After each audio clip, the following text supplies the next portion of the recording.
Alô, manos, Mano Dal Ponte, o Manos Radio Show na 92. A música nos conecta, a comunicação nos conecta, os bons papos nos conectam e os estudos, o entendimento da essência da personalidade humana nos conecta. Eu tenho o prazer de receber ela, uma figuraça, uma bruxaça, grande amiga. É ela que já veio aqui falar sobre o mestrado dela, que eu não entendi nada. Que era sobre o quê, Natália?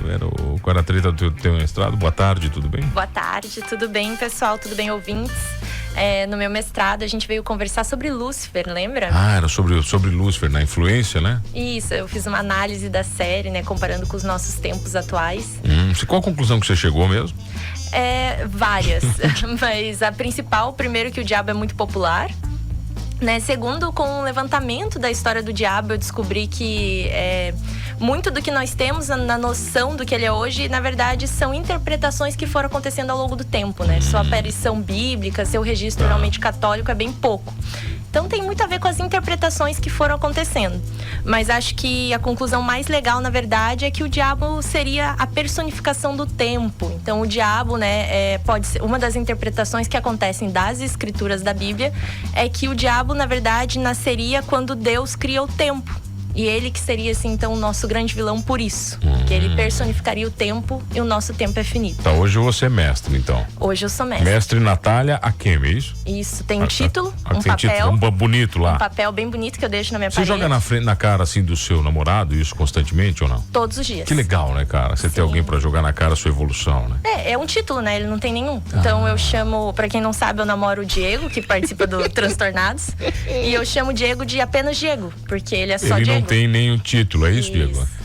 Ela mandou fazer adesivinhos de geladeira com o diploma dela e colou na geladeira dos parentes lá em casa. É assim, o nível do estresse. Pra ver, né? E me chama só de Diego, né? Disse, tu é só o Diego, né? Diego, só Diego. Exatamente. Ela é a mestra Nath. Não, tá bom, olha aqui, ô Nath, agora você começou a falar no mestrado de Lúcifer, do demônio. Sim. E no doutorado você continua falando do demônio, você fala das mulheres agora. Então é a mesma. Um outro tipo. É um outro tipo de demonicidade, é isso? Agora o mistério é outro, né? A ideia agora no doutorado. O doutorado é muito mais extenso, então permite uma pesquisa mais aprofundada. Mas qual a diferença essencial do mestrado e do doutorado? O mestrado são 2 anos, 2 anos e meio ali, onde você vai, durante o mestrado, você vai desenvolver uma dissertação. Então você vai discutir algum assunto baseado principalmente em outros autores, né?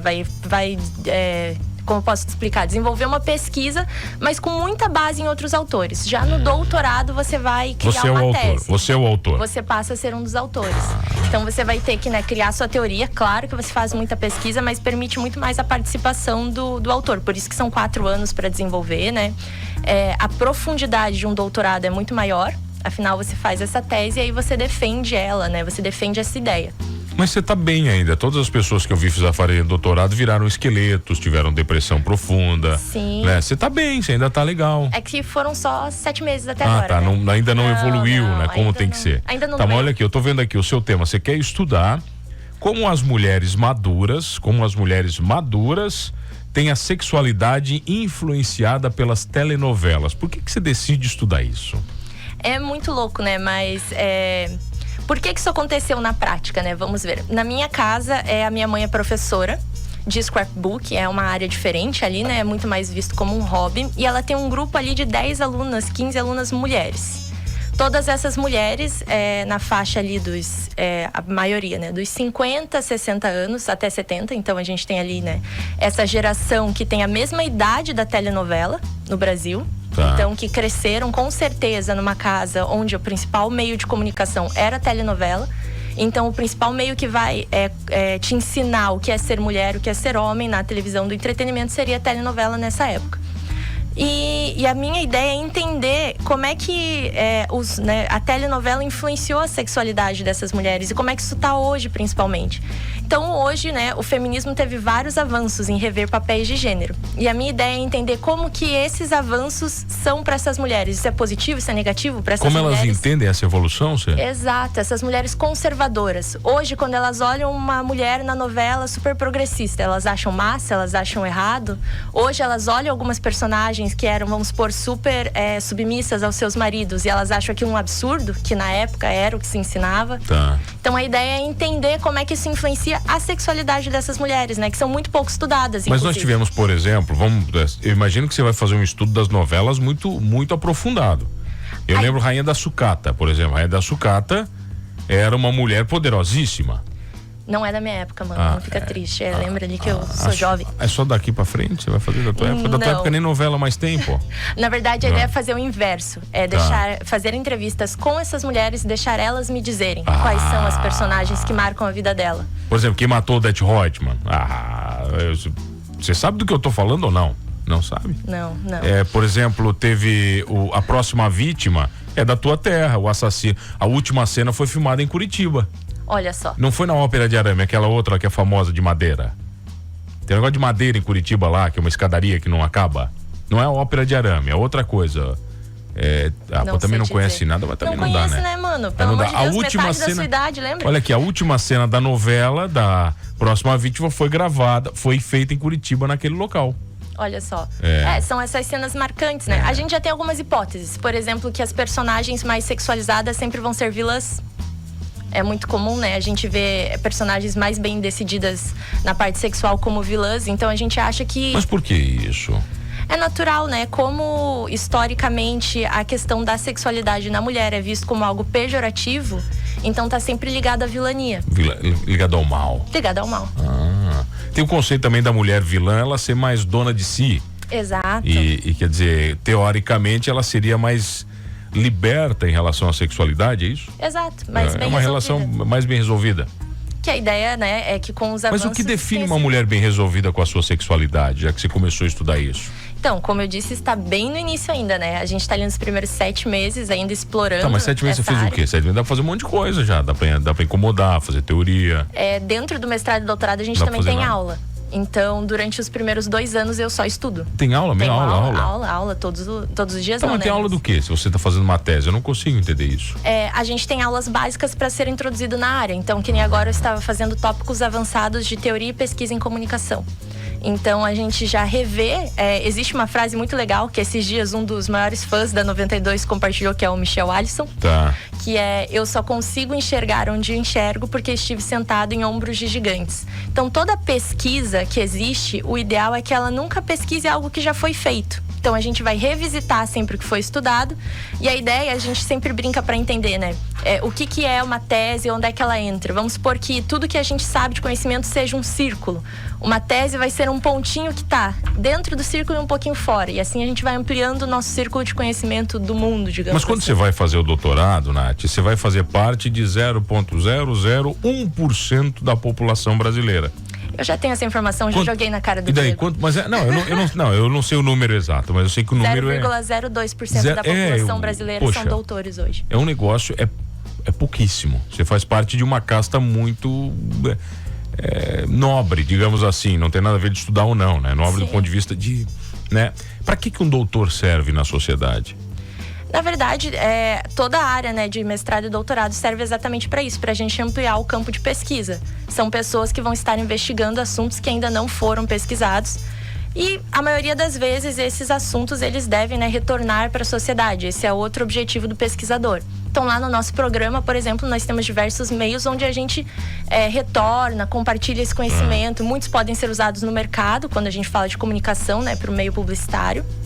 Então, por exemplo, quando a gente estuda telenovela, existe um centro, não sei se vocês conhecem, né? Ele é pouco incomum, mas o Obtel é uma quadra lá na USP só para estudar telenovela brasileira, porque nós somos muito fortes nisso. Nós somos, acho que, o maior produtor do mundo de telenovelas, eu acho. Uma coisa assim, o Brasil é reconhecidíssimo no mundo inteiro. Sim, é excepcional, né? A audiência brasileira, o Brasil é o país da televisão. O Brasil adora uma fofoca. Novela não é nada mais do que falar da vida alheia. O brasileiro ama isso. Sim, a estrutura do melodrama, né? A história da mocinha, a história da vilã. Então isso é muito rico aqui. Então a ideia é, quando a gente vai estudar, né, qualquer objeto da comunicação, além de ampliar os horizontes de pesquisa, é também compreender o que aquela sociedade está produzindo. Eu acho a tua relação com esse tema maravilhosa. Porque se a gente avaliar do ponto de vista cultural, a evolução da essência da personalidade do brasileiro evoluiu com as autorizações da Rede Globo. Foi a Rede Globo que autorizou o beijo gay. Foi Sim. A Rede Globo que autorizou a primeira cena de sexo, né? Entende? a Rede Globo sem teve um papel muito importante, principalmente na década de 80 e 90 nisso. E não tô falando se é certo ou errado, não tem nada a ver. Eu tô falando de história. Sim, sem dúvida. E do que aconteceu mesmo, né? Sempre que a gente fala de estudar as mídias, né, o campo do entretenimento, a gente fala sobre isso, que eles têm um poder, tanto de afirmar quanto questionar estereótipos, né? Pro bem e pro mal. Ou destruí-los, né? Ou destruí-los pro bem e pro mal. Uma coisa muito fácil, né? também, A gente vai analisar isso em diversas áreas, principalmente nos papéis de gênero. As pessoas analisam, né, como que aquela personagem é apresentada, o que ela faz. Porque, querendo ou não, meios que têm um grande alcance, o que a gente vai chamar de meios de massa, a comunicação de massa, apesar das pessoas terem essa crença, às vezes, de que ela é passiva, né, e todo mundo aceita o que vê, na verdade, não. Ela está sempre em diálogo com a sociedade. Então, tudo que é produzido nunca vai poder estar totalmente deslocado do que é uma sociedade. Ou seja, a gente tem que conversar na mesma língua. Tá. Não adianta eu falar uma língua e você falar outra. Então, as produtoras e a sociedade, elas estão sempre conversando. E é por isso que a gente tem esse avanço. Olha aqui, mano, boa tarde. Pedreira Paulo Leminski. Isso, a pedreira, é verdade. A pedreira Paulo Leminski. Bom, quem mandou aqui, acho que foi, deixa eu ver quem foi aqui, foi o meu querido, o Ricardo. Mandou aqui, o Sander tá dizendo assim, mano, boa tarde, já que a gente começou a falar do diabo ali, falou do diabo, o bicho pega também. Pegou, todo mundo tem uma opinião sobre isso, eu tenho uma interpretação que o diabo foi uma criação da igreja romana para colocar medo, mas as escrituras afirmam que o diabo nada mais é do que a nossa própria carne, mas é um estudo longo. A religião se alimenta do tal diabo. 90% ou mais das pessoas que frequentam templos estão mais por medo do diabo do que pelo próprio amor a Deus. Sem dúvidas, né? A evolução do diabo é muito interessante, porque as aparições dele na Bíblia são 3 ou 4 apenas. Ele aparece como um filho de Deus, ele faz parte do julgamento sempre de Deus, né? Ele ajuda a julgar ali os homens. Ele senta à direita de Deus no julgamento, então ele é uma pessoa importante. E sem falar que é o filho preferido, né? Ele é o portador da luz. A tradução de Lúcifer é portador da luz, né? Aquele que contém a luz. Vamos falar disso na volta? Vamos. Eu tenho o prazer de receber a mestre Nath, quase doutora, aqui no Manos Radio Show. Rapidinho, eu já volto na 92.